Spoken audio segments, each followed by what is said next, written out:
and today I am going to show you how to make the most amazing vegan pizza crust that uses quinoa as its base. This is one of the most popular recipes on my blog, and today I'm giving you a fun summer twist that uses hummus as the sauce, and then we're topping it with sliced zucchini and sliced tomato topped with some vegan cheese, and it is out of this world delicious. I have been making this all summer long. I keep the leftovers in the freezer so I can just pop them in the toaster oven whenever that pizza craving hits. It's so simple to make, and I'm really excited to share it with you guys.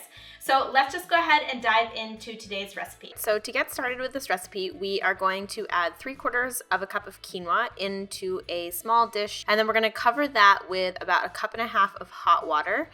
And you're gonna just let this soak for at least 2 hours, but preferably overnight. This helps the quinoa get super smooth and blended. When you are ready to assemble your pizza, we're gonna start by slicing up our veggies. So I'm thinly slicing a zucchini. I like to actually use larger zucchini than I have here, but this one works fine. It's gonna taste the same regardless of what size it is.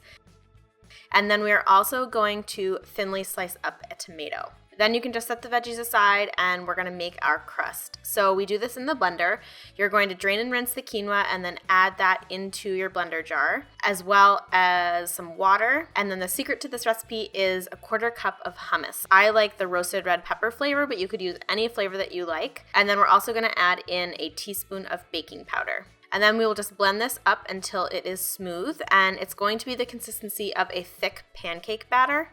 Once it's smooth, you can scoop it out of the blender and transfer it onto a parchment-lined baking sheet.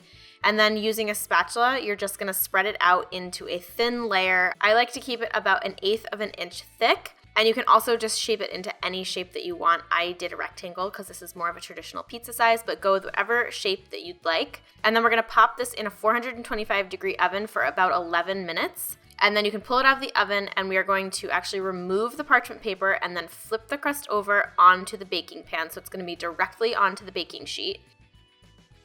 And then for our sauce, like I mentioned, we are using hummus. So just spread some hummus on top of the crust. And then we're going to layer on our tomato and zucchini. I like to layer this like a ratatouille, but you could put it on however you like. So I'm just doing a layer of tomato and then alternating that with a layer of zucchini.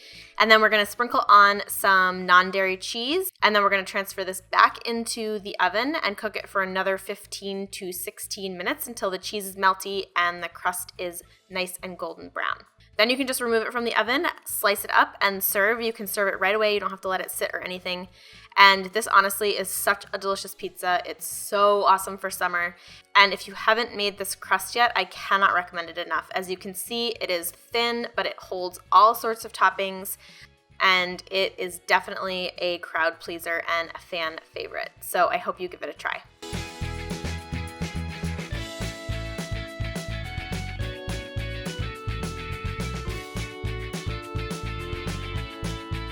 All right, my friends, I hope you enjoyed today's video, and I hope you give this pizza a try because it is so delicious, and I know you guys are going to love it.